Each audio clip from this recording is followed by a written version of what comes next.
लाडली को बाबूजी ने ही मौत के घाट उतारा।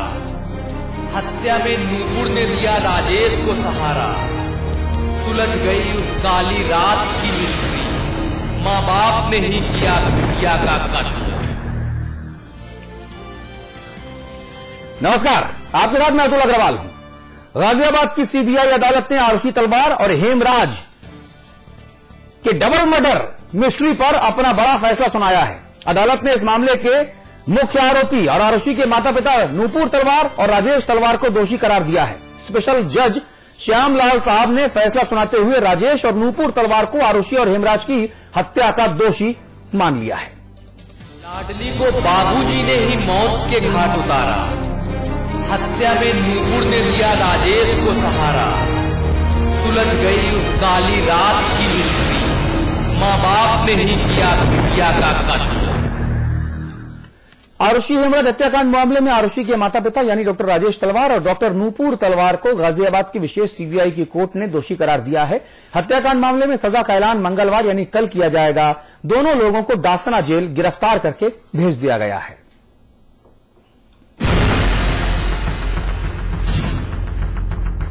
देश की सबसे बड़ी मर्डर मिस्ट्री आरुषि हेमराज के दोहरे हत्याकांड के मामले में सीबीआई अदालत ने राजेश और नूपुर तलवार को दोषी करार दिया है। आरुषि के माता पिता राजेश और नूपुर तलवार को कस्टडी में लेकर डासना जेल भेज दिया गया है। राजेश और नूपुर तलवार की सजा का ऐलान यानी कल 26 नवंबर को होगा। फैसला सुनते ही रोने लगे। दोषी ठहराए जाने के बाद नूपुर और राजेश तलवार रोने लगे। उनके साथ कोर्ट में परिवार के सदस्य भी मौजूद थे। तलवार दंपत्ति ने फैसले के खिलाफ हाई कोर्ट जाने की बात कही है। अभी इतना ही प्रोनाउंस किया कि गिल्टी होल्ड किए हैं और क्वांटम ऑफ सेंटेंस पे कल सुना जाएगा। अच्छा, क्या आधार बनाया था आपने जो है मुख्य जो आपके जो आर्गुमेंट्स थे वो क्या थे जिनको आपको लगता है आधार बनाया होगा? प्रोसिक्यूशन का मेन केस ही ये था कि जितने सर्कमस्टांसेस हैं वो इनके अलावा और कोई इस मर्डर को कर ही नहीं सकता, जो कि कोर्ट ने मान दिया। दफा 302, 203, 34 और 201 में दोषी करार। करीब 5.5 साल पुराने इस मामले में डॉक्टर राजेश तलवार और उनकी पत्नी नूपुर तलवार पर बेटी आरुषि और नौकर हेमराज की हत्या और सबूत नष्ट करने के आरोप थे। राजेश और नूपुर तलवार को कोर्ट ने धारा 302 यानी हत्या, धारा 203 यानी अपराध के बारे में गलत सूचना देना, धारा 201 यानी सबूतों से छेड़छाड़ करना, धारा 34 यानी एक ही मकसद से अपराध कारित करना शामिल है। इन धाराओं में फांसी तक की सजा हो सकती है।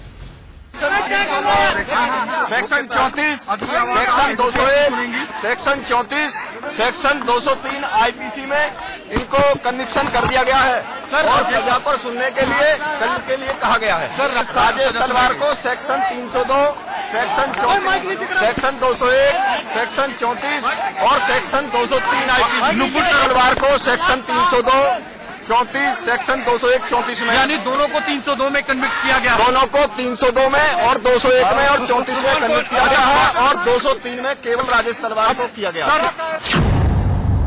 2008 में हुआ था दोहरा हत्याकांड। आरुषि हेमराज की हत्या नोएडा के जलवायु विहार के L32 फ्लैट में 15 मई 2000 रात की 8 की गई थी। आरुषि की हत्या उसके जन्मदिन के ठीक एक दिन बाद की गई थी। वो 14 साल की थी। आरुषि की हत्या के बाद सभी का शक नौकर हेमराज पर गया, लेकिन बाद में हेमराज का शव भी घर की छत पर मिला था। ब्यूरो रिपोर्ट, समाचार प्लस। इस मुद्दे पर बातचीत शुरू करेंगे। अमिताभ अग्निहोत्री जी हमारे मैनेजिंग एडिटर हमारे साथ नोएडा से हैं। आपको लखनऊ लेकर चलेंगे हम ना, पहले आपको गाजियाबाद लेकर चलेंगे। हमारे साथ जो नौकर है, जो डोमेस्टिक हेल्प था दुर्रानीस का, राजकुमार, उनके वकील हैं भाई नरेश यादव जी, जिन्होंने इस केस को बड़ी मुस्तैदी से लड़ा। तमाम तरह के साजिश, तमाम तरह के दबावों के बीच भाई नरेश यादव टस से मस नहीं हुए और उन्होंने एक गरीब बेकसूर को इंसाफ दिला के ही दम लिया। भाई नरेश यादव मुक्त कंठ से आपकी सराहना अपने 20 करोड़ दर्शकों के सामने मैं आपकी तारीफ करता हूं और आपके इस बड़े दिल के लिए आपको साधुवाद देता हूं। इसके अलावा रंजना अग्निहोत्री जी हमारे साथ हैं। आप धन्यवाद, आपके लिए बहुत बहुत आप धन्यवाद। अधिवक्ता हैं। हमारे साथ पूर्व डीजीपी उत्तर प्रदेश के यशपाल सिंह साहब मौजूद हैं और डॉक्टर आरपी पांडे हमारे साथ हैं। आप मनोवैज्ञानिक हैं। सबसे पहले मैं चलूंगा नरेश यादव जी आपके पास। आज का फैसला आया, खुशी होना स्वाभाविक है। इस केस में मूल पेच क्या था जिसकी वजह से इस पूरे मामले को 5.5 वर्ष से ज्यादा वक्त तक लिंगर ऑन करने में कामयाब रहे वो बाहुबली, वो धनबली लोग जो कानून को और संविधान को अपनी रक्कासा समझते हैं?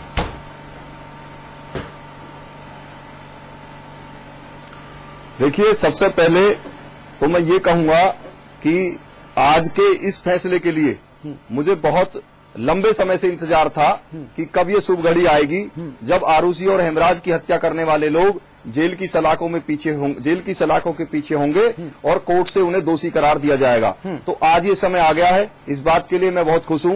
शुक्रिया अदा करता हूं मैं मीडिया के अपने सभी साथियों का, उन एनजीओ का जिन्होंने हमें सहयोग किया, उन देश के जागरूक नागरिकों का जिन्होंने हमें समय समय पर हेल्प की, हमारी मदद की और हमारी सराहना करते हुए हमारी पीठ थपथपाने का काम किया, हमारी हौसला अफजाई की। वो सभी लोग बधाई के पात्र हैं जिन्होंने गरीबों की लड़ाई में हमारा साथ दिया।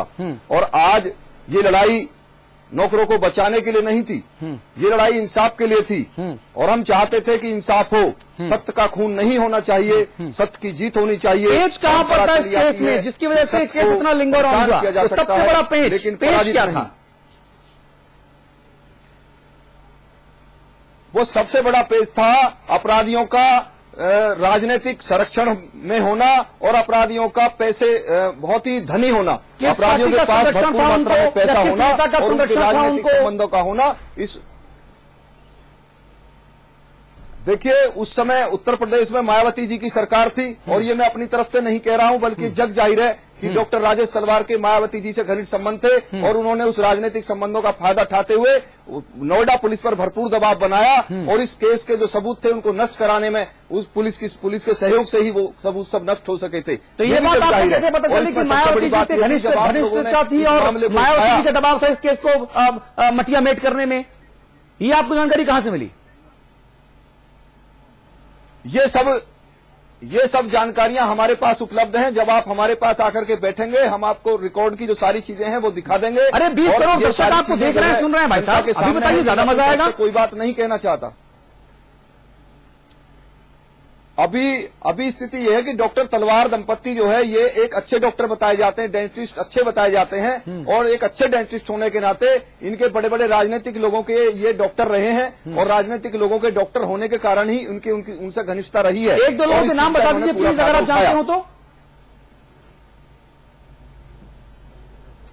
इनके बारे में ये भी बताया जाता है कि इन्होंने जो 10 जनपद है वहां तक भी इनके संबंध है, वहां भी इन्होंने उनके जो 10 जनपद के बारे में भी इनका आना जाना रहा है और वहां पर भी ये डेंटिस्ट रहे हैं, उनके दांतों का इलाज किया है इन्होंने, जो कांग्रेस के बड़े नेता हैं और मायावती जी से भी इनके संबंध है। तो हर आदमी जिसके संबंध होते हैं तो वो फायदा उठाता ही है। हाँ। तो मैं तो ये कहना चाहता हूं कि इनके चूंकि संबंध थे उन संबंधों का इन्होंने लाभ लेना चाहा। हाँ। और ये पैसे वाले लोग थे। हाँ। पैसे के दम पे इस मामले को आज तक लटकाते आए। अच्छा, इस पूरे मामले में जो शुरुआती जांच में डीआईजी गुरुदर्शन सिंह साहब जो मेरठ रेंज के थे उन्होंने जो बात कही थी, क्या उसी बात को आज सीबीआई ने 5.5 वर्षों बाद तपास प्रचलित है कहने वाले उत्तर प्रदेश के पूर्व एडीजी लॉ एंड ऑर्डर और उस वक्त सीबीआई की जांच टीम के प्रमुख रहे अरुण कुमार जी के तमाम प्रयासों को धता बताते हुए सत्य तक पहुंचा? क्योंकि अरुण कुमार साहब के ऊपर भी बड़े बड़े सवाल हैं।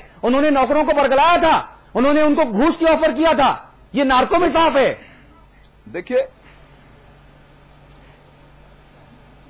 ये बड़ा कड़वा सच है कि सीबीआई के पूर्व जोन डायरेक्टर अरुण कुमार जी इनकी भूमिका इस पूरे मामले में संदिग्ध ही नहीं रही, बल्कि एक घिनौना अपराध कराने के लिए उन लोगों ने ये प्लान कर दिया था कि इन गरीब लोगों को इसमें फंसा करके, इन नौकरों को इसमें फंसा करके राजेश तलवार को बचाना है। और इसके लिए उन्होंने पूरी प्लानिंग के तहत इन नौकरों के नार्को टेस्ट में गलत सलत बातें कबूल करवाने का भरसक प्रयास किया और उनको तरह तरह से यातनाएं दी गई, उनको टॉर्चर किया गया और उसके बाद उनको रिमांड पर रखा गया। और उसके बाद उन्हें जेल भेज दिया गया और क्या अरुण कुमार के खिलाफ आप कोर्ट में जाएंगे? इन लोगों ने जुर्म का इकबाल कर लिया है, गुनाह कबूल कर लिया। देखिए, ये तो समय बताएगा। मेरा तो हमेशा से यही प्रयास रहा है। भाई वकील आप बताएंगे, इंसाफ की बात आप कर रहे हैं, इंसाफ की लड़ाई लड़ रहे हैं, समय क्या बताएगा? नहीं चाहिए। बिल्कुल जाएंगे। वो समय तो आए, अब वो समय आ चुका है। उस समय के बाद में अब आगे जाना है, उनके खिलाफ लड़ना है। केवल जॉइंट डायरेक्टर अरुण कुमार ही नहीं, बल्कि उनकी टीम के जो लोग थे, उनके खिलाफ हमने एप्लीकेशन कोर्ट में ऑलरेडी दी हुई है। और उस एप्लीकेशन में सीबीआई के वो सभी अधिकारी जिन्होंने राजकुमार, विजय मंडल और कृष्णा के साथ मारपीट की थी और इनको टॉर्चर किया था, इनको एक तरीके से बहुत ज्यादा इसमें जो है डिप्रेशन में पहुंचाने का काम किया, उन सबके खिलाफ जो है हमने एप्लीकेशन दी हुई है। उस एप्लीकेशन को हम आगे बढ़ाएंगे। यानी जब कल अदालत क्वांटम ऑफ पनिशमेंट का ऐलान कर देगी, उसके बाद आप एक एप्लीकेशन मूव करेंगे अगेंस्ट दीज ऑफिसर्स जिन्होंने इस पूरे केस को अपने हिसाब से तोड़ मरोड़ कर पेश किया और जिसकी वजह से 29 दिसंबर 2010 को सीबीआई ने क्लोजर रिपोर्ट इस पूरे केस की फाइल की और जब नए सीबीआई डायरेक्टर आए तो उन्होंने इस केस को नए सिरे से खोला, एक नई टीम बनी और सीबीआई में भी इस पूरे मामले को लेकर दो फाड़ हो गए थे। क्या सीबीआई के भीतर दो फाड़ करवाने वाले इस केस को लेकर जिम्मेदार अधिकारियों के खिलाफ आप अदालत में जाएंगे? मतलब ये है ना, ये समाचार पत्र की सबसे बड़ी खबर इस वक्त की, ऐलान कर दूं मैं? बिल्कुल आप ऐलान कर सकते हैं। उन लोगों ने जिन्होंने, अब ये चीज क्लियर हो चुकी है कि इन नौकरों को गलत फंसाया गया था, उन पर झूठे आरोप लगाए गए थे और उनको जेल में डाल दिया गया था, उनको यातनाएं दी गई थी और उनसे झूठा कबूलनामा करवा लिया था। तो इन सब बातों को लेकर के वो जो अधिकारी दोषी हैं, जिन्होंने घिनौना कार्य किया है, उन सभी के खिलाफ हम कोर्ट में केस फाइल करेंगे। किस तरह का इसके हम तैयार हो रहे हैं। आपके हिसाब से किस तरह का केस होगा ये? देखिए, ये एक आपराधिक षड्यंत्र का मामला बनता है। क्योंकि जिस तरीके से आपने इन लोगों को गलत धाराओं में चालान कर दिया और झूठा कबूलनामा करवा लिया, तो इसके लिए आईपीसी के सेक्शंस हैं, उनमें इनके खिलाफ मुकदमा फाइल किया जाएगा और मानहानि का मुकदमा फाइल किया जाएगा और साथ ही इन लोगों को कंपनसेशन दिलवाने के लिए लड़ाई लड़ी जाएगी। जी, यशपाल सिंह साहब, सबसे पहले तो मेरी बधाई है वो स्वीकार करें कि उत्तर प्रदेश पुलिस ने गुरुदर्शन साहब की अगुवाई में इस पूरे केस को उस शुरुआती दौर में ही सुलझा लेने का दावा किया था, लेकिन जो शब्द गुरुदर्शन सिंह साहब और उनके मातहत उस वक्त मुखरित कर रहे थे मीडिया के सामने, वो साफ तौर पे आपत्तिजनक थे और इसी के चलते पूरे देश में उनकी थू भी हुई थी। लेकिन यूपी पुलिस की जो शुरुआती थ्योरी रही वो 5.5 वर्ष बाद आज सत्य पर खरी उतरी है। ये एक अच्छी चीज है, लेकिन इतना कंफ्यूजन क्यों होता है ऐसे बड़े केसेस में, हाई प्रोफाइल केसेस में? एक्चुअली हाई प्रोफाइल केसेस जितने भी हैं, उसमें कहीं न कहीं से दबाव आने लगता है। शुरुआती दौर में पुलिस तो बहुत सही तफ्तीश करती है और किसी भी मर्डर का केस हो या कोई भी हीनियस क्राइम हो, उसमें शुरुआती दौर में पुलिस जो मौके पे जाती है, जो मौके पर आई हो जाता है, वो क्या करता है वही सबसे महत्वपूर्ण होता है। लेकिन ये तथाकथित बड़े लोग जो रिसोर्सफुल हैं या जो चालाक हैं, पढ़े लिखे हैं, वो पुलिस को गुमराह करने का या पुलिस पर दबाव डालने का बहुत प्रयास करते हैं। अभी जैसा वकील साहब कह रहे थे, बहुत संभव है कि ये सब चीजें हुई हों, उसी में पुलिस को गुमराह करने का प्रयास किया गया और पुलिस को ठीक से काम करने नहीं दिया गया, वरना 2-3 दिन के अंदर ही पुलिस क्लियर कट किसी नतीजे पर आ जाती। उसी दौरान सीबीआई को देने की बात चली और इसी से पुलिस की तफ्तीश रास्ते से भटक गई। यशपाल जी, बहुत कॉमन मैन के स्तर पर मेरे पास एक सवाल है। मैंने इस केस की 36 पन्नों की वो क्लोजर रिपोर्ट बहुत ध्यान से पढ़ी जो सीबीआई लेके अदालत में गई थी, जिसमें अदालत ने उसके मुंह पर तमाचा मारा और कहा कि ये कूड़ेदान में फेंको, केस दोबारा से चालू करो। उस 36 पन्ने की रिपोर्ट मैंने पढ़ी। मैं कानून का विद्यार्थी नहीं, ना अपराध की समझ मुझे बहुत ज्यादा है उसकी इन्वेस्टिगेशन की। मैं जिंदगी भर पॉलिटिकल जर्नलिज्म किया।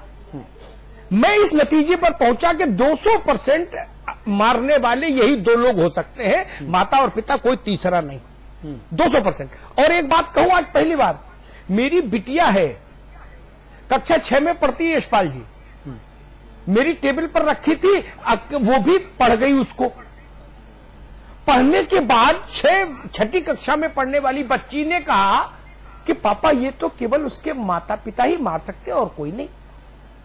ये इतनी जो सूरज की रोशनी में दिखने वाली सच्चाइयां होती हैं, ये भी इतनी कैसे उलझ जाती, मैं आज तक ये नहीं समझ पाया खेल।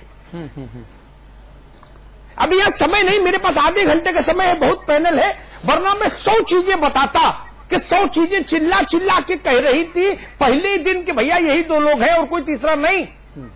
फिर भी ड्रामा 5.5 साल 8 दिन चलता रहा।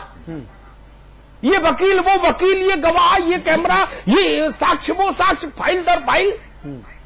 ये अजब तमाशा क्यों है भाई?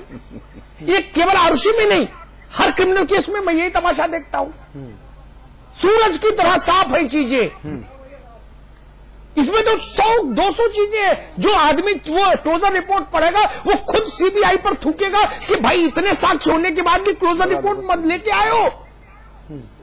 आप तो पुराने आदमी है, शिबू सोरेन को सजा हो गई थी बता दो शशिनाथ झाकांड में परिस्थितिजन्य साक्ष्यों के आधार पर, इससे कमजोर साक्ष्य थे उसमें, फिर भी सजा हुई सुप्रीम कोर्ट से, और सीबीआई चली गई इसमें क्लोजर मांगने। ऐसा क्यों होता है?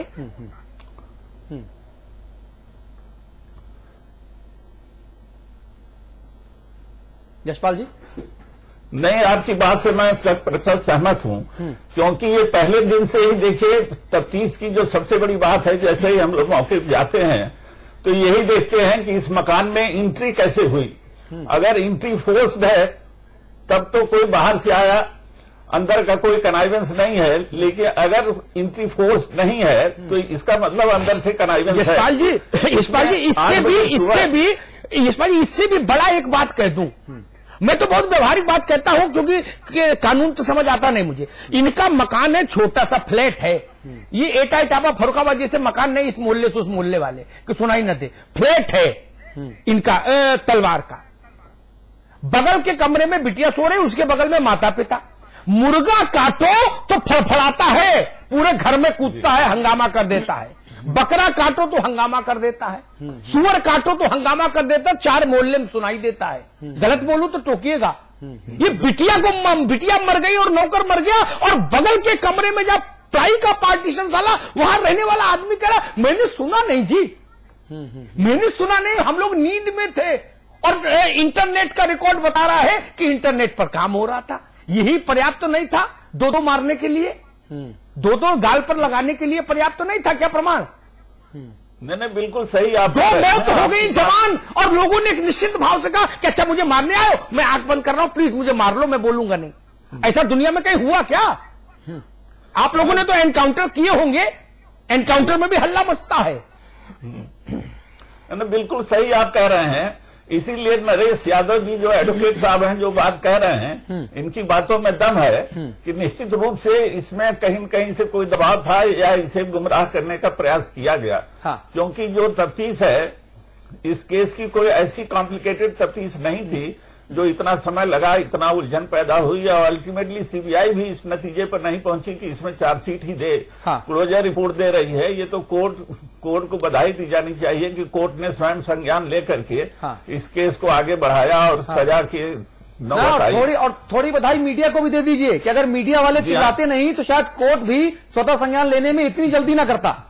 जी हाँ, मीडिया को भी यशपाल जी, जो काम चौकी इंचार्ज के स्तर का था ना, उसके लिए इस देश में सीबीआई डायरेक्टर माथापच्ची करता, ये इस देश का दुर्भाग्य है। ये दरोगा का काम था, थानेदार का भी नहीं। जी, रंजना अग्निहोत्री साहिबा, अब अदालत में इस पूरे मामले में आगे किस तरह की प्रक्रिया होगी?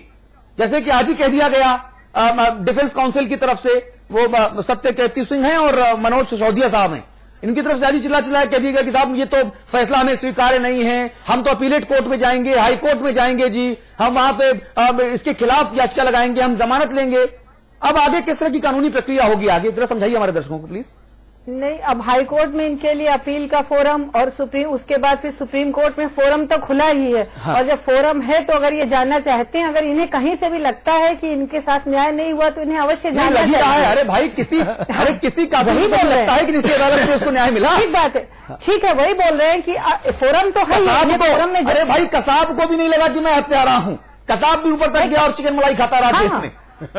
कसाब भी ऊपर तक गया, तो इसीलिए कह रहे हैं इन्हें जाना ही चाहिए, जिससे कि सारा दूध का दूध और पानी का पानी हो जाए। हाँ। कि कहीं से भी असंतोष की स्थिति ना रह जाए। हाँ। इसे इन्हें जाना ही चाहिए। रंजना जी, एक सवाल मैं बहुत टेक्निकली करेक्ट सवाल पूछूंगा। सवाल मेरा ये है कि जिस तरह से अरुण कुमार साहब के दबाव के चलते जो आरोप लग रहे हैं, पहले नौकर ने इकबाले जुर्म कर लिया था, आपको याद होगा इस पूरे केस में। उसके बाद जब नार्को हुआ बेंगलोर में, और जब नार्को में डॉक्टर मीनाक्षी ने उनसे सवाल किए, जो नार्को एक्सपर्ट है इस देश में इकलौती हाई रैंक्ड, जब उन्होंने सवाल किए तो सवाल में क्लियर हो गया कि साहब अरुण कुमार साहब ने दबाव डाला था नौकरों के ऊपर, और ये कहा था कि इस केस को अपने ऊपर ले लो, तुम्हारा ख्याल रखेंगे, परिवार का ख्याल रखेंगे, जल्दी बाहर निकाल लेंगे। तो उस नौकर ने नार्को के बाद अदालत में याचिका दी, नरेश यादव जी के संपर्क में आने के बाद नौकर ने याचिका दी कि साहब हमसे दबाव में लेके और ये एल्यूर करके लालच देके हमसे ये करवाया गया। उस वक्त जिस तरह के सर्कमस्टेंसेस बने थे, अगर नरेश यादव जी याचिका अदालत में ना लगवाते तो अदालत इकबाले जुर्म करने वाले नौकर को चढ़ा देता, सजा दे देता। सही कह रहा हूं ना मैं? क्या वैसे ही हालात टेक्निकली अभी नहीं बने हो सकते? हाँ, हो सकता है आपकी बात सही हो। हाँ, हाँ, ये मैं कह रहा हूं। तो फिर आगे इंसाफ और सत्य जिसकी हम बात कर रहे हैं, फिर वो कैसे पूरा होगा? नहीं, ये दोनों बातें अलग अलग हैं। यहाँ पर ये जो जजमेंट आया है, अभी इस जजमेंट को पूरा देखा नहीं है, मैंने तो देखा नहीं है। हाँ। इस जजमेंट में क्या है और इनके ग्राउंड्स क्या होंगे, ये अपील में जाने का इनका पूरा अधिकार है, इसलिए हाँ। उसको हम रोक नहीं सकते हैं। हाँ। तो इनको अपील में जाना ही चाहिए। हाँ। अब रह गई सत्य की बात, सत्य तो डॉक्टर तलवार और नूपुर तलवार ही जानते हैं। हाँ। जहां तक सबूतों का सवाल है, हाँ। भाई न्यायालय ने जितने सबूत साक्ष्य थे उनको सबको न्याय की कसौटी पे पूरा कसा, उसके बाद उन्होंने अपना जजमेंट दिया। उस जजमेंट पे टीका टिप्पणी करना अभी हमारे अधिकार में भी नहीं है। उस जजमेंट की कॉपी देखें और जो लोग इसकी अपील फाइल करेंगे वही लोग ये बता सकेंगे हाँ। कि किस आधार पर ये हाईकोर्ट में नरेश यादव हमारे साथ फिर जुड़ गए हैं। भाई नरेश यादव साहब, मैं एक चीज आपसे पूछना चाहता था, जिस तरह से अरुण कुमार साहब ने इस केस के ऊपर दबाव डाला, 3 नौकरों में से एक ने इकबाले जुर्म कर लिया, वो तो भला हो आपका कि आपने उसको समझाया कि बेटा क्या बवाल कर रहे हो, तुम एप्लीकेशन मूव करो कि दबाव डाला गया तुम्हारे ऊपर, तुमको बचाकर मैं लाऊंगा। तो आपकी बात मान के उसने अपना जो कन्फेशन था उसको वापस लिया और केस यहां तक पहुंचा, वरना उस वक्त तो नौकर को चढ़ा दिया गया था सूली पर, या कम से कम लाइफ इंप्रिजनमेंट तो हो ही गया था उसका। तो जो निटिग्रिटी उस वक्त थी, क्या सेम निटिग्रिटी आज इस वक्त मौजूद नहीं है हमारे सामने? देखिए, सबसे बड़ी बात इसमें यह है अग्रवाल साहब जी कि कातिलों ने केवल 2 कत्ल ही नहीं किए, बल्कि 2 कत्ल करने के साथ साथ 3 निरपराध, निर्दोष और बेगुनाह लोगों को फांसी के फंदे तक ले जाने का जो भरसक प्रयास किया। हाँ। ये बहुत ही बड़ा जघन्य अपराध करने का इन्होंने काम किया है, जिस कोर्ट की नजरों में है, जो कोर्ट के सामने है, देश की जनता के सामने, आपके सामने। तो 203 भी इन पर कन्फर्म हो गई, 302 भी कन्फर्म हो गई, 201 भी कन्फर्म हो गई और 34 भी कन्फर्म हो गई। हाँ। और सभी धाराओं में इनको दोषी पाया गया है। हाँ। तो सबसे बड़ी बात यह है कि आपने सत्य को छुपाने के लिए तमाम झूठ बोले, तमाम झूठी दलीलें दी, तमाम आरोप लगाए, गरीब लोगों पर आरोप लगाते रहे आप। आज भी आप उनका पीछा नहीं छोड़ रहे। इतना सब कुछ होने के बाद भी आज भी कह रहे हैं कि साहब तलवार को इंसाफ चाहिए, हम इंसाफ के लिए लड़ेंगे। अरे भाई, काहे के इंसाफ के लिए आप लड़ रहे हो? आप तो गरीबों को फंसवाने के लिए लड़ रहे थे शुरू से। आपका तो एक ही टारगेट था कि किसी तरीके से नौकर सूली पर चढ़ जाए और मेरी जान बच जाए, ये आपका प्रयास था। इसके अलावा कभी भी आपका प्रयास न्याय का नहीं था। अब तलवार हाईकोर्ट जाएंगे तो उसके बाद आगे आपका क्या होगा? सिस्टम है उस पर भरोसा नहीं है। देखिए, ये हाई कोर्ट जाए या सुप्रीम कोर्ट जाए, मैं समझता हूं इसमें इनको कहीं रिलीफ मिलने वाला नहीं है, क्योंकि हाई कोर्ट और सुप्रीम कोर्ट भी इनको जान चुकी है। ये हाई कोर्ट सुप्रीम कोर्ट पहली बार नहीं जाएंगे, ये कई बार हाई कोर्ट सुप्रीम कोर्ट जा चुके हैं। भी सीबीआई कोर्ट ने आदेश दिए हैं सबके खिलाफ। ये हाई कोर्ट सुप्रीम कोर्ट गए हैं, वहां पे इनकी सभी एप्लीकेशन रिजेक्ट हुई हैं। हाँ। और मैं समझता हूं अब भी हाई कोर्ट जाएंगे तो हाई कोर्ट से भी इनको रिलीफ नहीं मिलेगा। हाँ। क्योंकि सबसे बड़ी बात तो यह है कि आपने कत्ल कर दिए। चलो कोई बात नहीं, कत्ल कर दिया आपने, आप जितना अपराध उतनी आपको सजा मिल जाएगी। लेकिन ये कौन सा आपका तरीका था कि आपने 3 लोगों के लिए प्लान कर दिया, 3 लोगों पे ये मर्डर केस लगा के और इन्हें अंदर करवा दो, इन्हें फांसी के फंदे पर चढ़वा दो। यानी आप देखिए, पहला प्लान तो आपका ये था कि आपने आरुषि के मर्डर में हेमराज के खिलाफ झूठा मुकदमा लिखवाया। यानी आप ये चाहते थे कि आरुषि का कत्ल हेमराज ने किया और हेमराज को इस देश की सीबीआई, इस देश की इन्वेस्टिगेशन एजेंसी ढूंढती रहेंगी, उस पर इनाम घोषित करती रहेंगी, क्योंकि हेमराज मर चुका, उसका कहीं पता चलेगा नहीं और हेमराज की बॉडी को आप ठिकाने लगा देते। लेकिन भला हो उस ईश्वरीय शक्ति का जिसने हेमराज की बॉडी को ठिकाने लगने नहीं दिया। वरना अग्रवाल साहब, मैं आपको ये बता दूं, ये केस अपने आप में एक मिसाल बन जाता। नरेश भाई जो दफा 203 डॉक्टर राजेश तलवार के ऊपर तामील हुई है, क्या यही 203 नाम की जो दफा है अब ये या कोई दूसरी दफाएं ये अरुण कुमार साहब के ऊपर भी तामील करवाने की कोशिश करेंगे आप? देखिए, अरुण कुमार साहब के साथ जो है ये दफा नहीं बनती है, क्योंकि अरुण कुमार साहब का जो काम शुरू हुआ है वो इन्वेस्टिगेशन एजेंसी के तौर पर शुरू हुआ है। हाँ। वो हत्या में इन्वॉल्व नहीं थे। लेकिन मेरे अपराध लोगों के ऊपर दबाव डाल के उनसे कबालिया जुर्म करवाया कि नहीं करवाया? वो उन्होंने क्रिमिनल ऑफेंस किया है। हाँ। और क्रिमिनल ऑफेंस करने वाले व्यक्ति के खिलाफ मुकदमा दर्ज कराया जा सकता है। हाँ। और अगर कहीं भी उनके खिलाफ मुकदमा दर्ज नहीं होता तो वो उसे एज ए कंप्लेंट कोर्ट में ट्रीट कराया जा सकता है। हाँ। तो उस सबके लिए भी हमारे पास दरवाजे खुले हुए हैं कोर्ट के। अभी जो है ये कलंक जो माथे पर लगा हुआ था वो कलंक आज पूरी तरीके से धुल गया है। हाँ। पूरा देश हमारे साथ है। हाँ। सच्चाई हमारे साथ है। हाँ। सत्य के साथ हम खड़े हैं। हाँ। और इंसाफ की लड़ाई लड़ रहे हैं। यशपाल सिंह साहब IPS ऑफिसर, सबसे बड़ी बात यह है सबसे राजनीति में ज्वाइंट डायरेक्टर के पद पर बैठा हो, जब वो इस तरह की चीजों में इन्वॉल्व होता है तो क्या खाकी के ऊपर से जो भरोसा लगातार दरकता है, लगातार हमारा खंडित होता है, क्या वो भर भरा के चकनाचूर नहीं हो जाता? बिल्कुल हो जाता है। अगर ऐसा हुआ है तो ये बहुत दुर्भाग्यपूर्ण है। हाँ। लेकिन चूंकि इस डिस्कशन में अरुण कुमार नहीं है, इसलिए उनके ऊपर बहुत ज्यादा आरोप लगाना मैं समझता हूं उचित नहीं होगा, क्योंकि उनको डिफेंस का मौका नहीं मिल रहा है। हाँ। तो क्योंकि अगर उन्होंने फंसाया था मान लीजिए तो नार्को टेस्ट भी तो उन्होंने ही कराया। हाँ।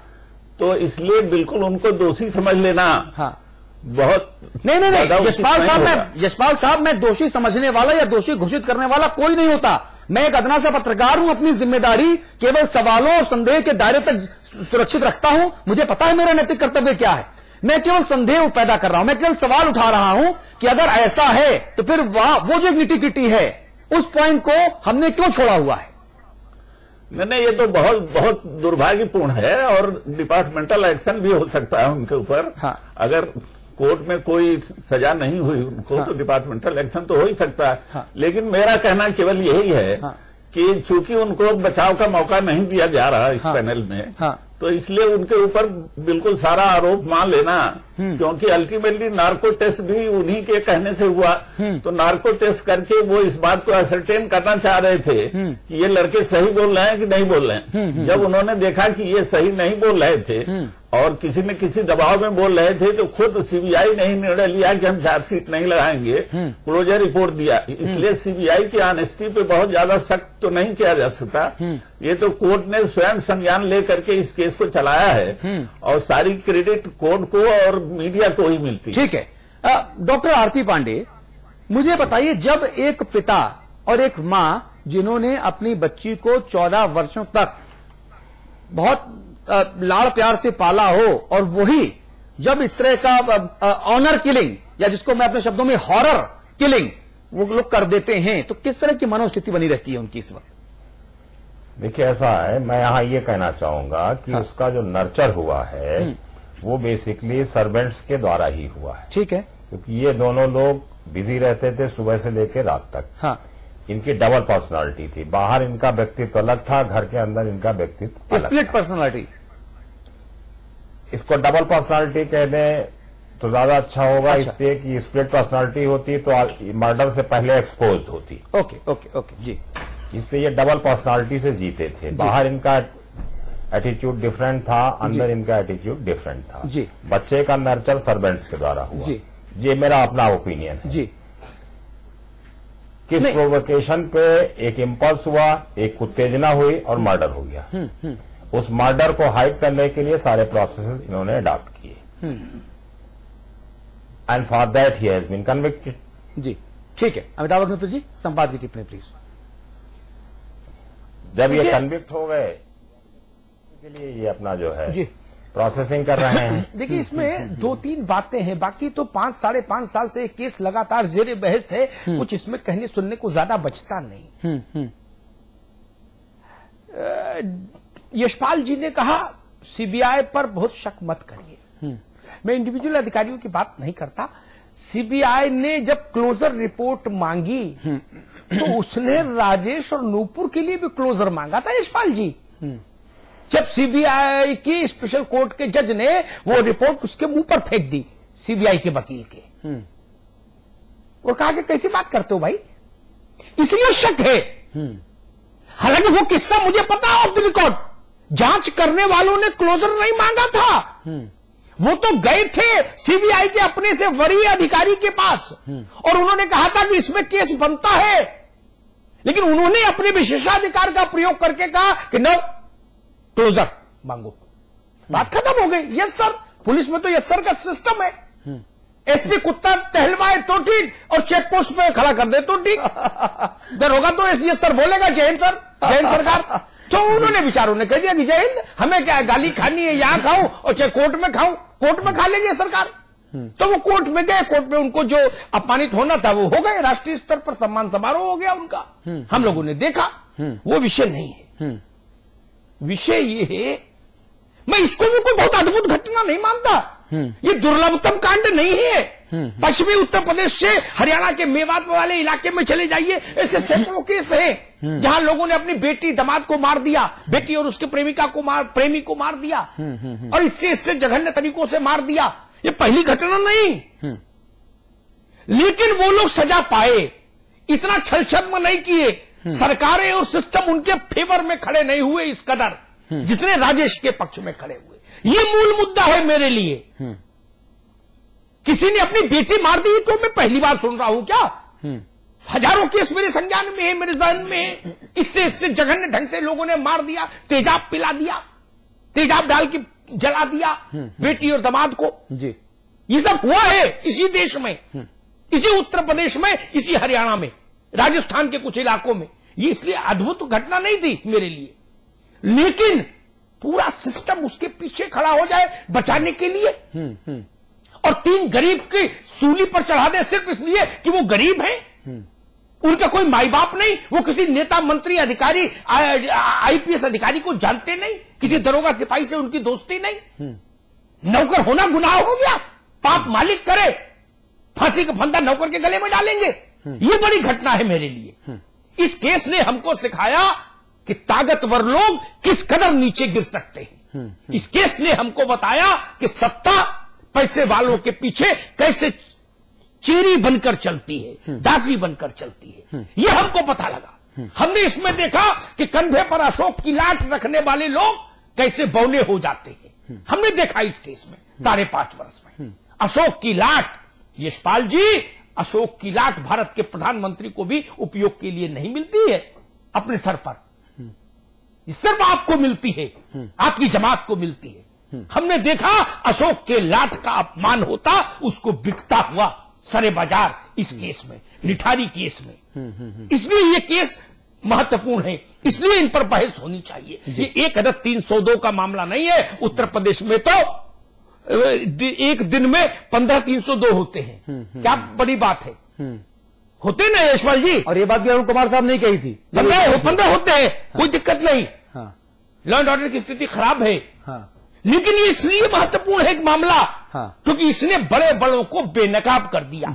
बड़े बड़ों के चेहरे से जो शराफत, संविधान, कानून की शपथ के चेहरे लगाए थे ना जी, वो चेहरे बेनकाब हो जी। और भाई नरेश यादव, मैं आपसे यहां पर एक अपील और करूंगा कि आप इस पूरे मामले को आज यहां तक लेकर आए हैं जिसे पूरा देश इंसाफ कह रहा है। जिन लोगों के नाम आप ले रहे हैं, जितने बड़े से बड़े लोगों ने इस पूरे केस में सत्य से इस केस को दूर लेकर जाने की कोशिश की, बेजा दबाव बनाया, अपने अधिकार, अपनी हैसियत का बेजा इस्तेमाल किया, अगर उन लोगों के खिलाफ भी आप कार्रवाई सुनिश्चित कराएंगे तो मैं आपको वायदा करता हूं आपसे कि समाचार प्लस अपनी सामाजिक जिम्मेदारी समझते हुए आपका साथ देगा और इस केस से जुड़ी जो खबरें अब आगे आएंगी, अगर आप रसूखदार लोगों को उनके करनी का दंड दिलाने के लिए कोर्ट में जाएंगे तो हम एक सकारात्मक रिपोर्टिंग करके इंसाफ जो इस समाज में दम तोड़ता दिखाई पड़ता है बड़े बड़े केसेस में, उसकी प्रतिष्ठापना दोबारा से हो, यह मैं आपसे वायदा करता हूं। बहुत बहुत शुक्रिया आप सभी का। रंजना जी, यशपाल साहब, पांडे साहब, यादव जी, बहुत बहुत धन्यवाद आपका। यादव जी, फिर से आपको ढेरों बधाइयां। अमिताभ जी आप बने रहेंगे। एक ब्रेक यहां पर ले रहे हैं, ब्रेक के उस पार बात उत्तराखंड की होगी।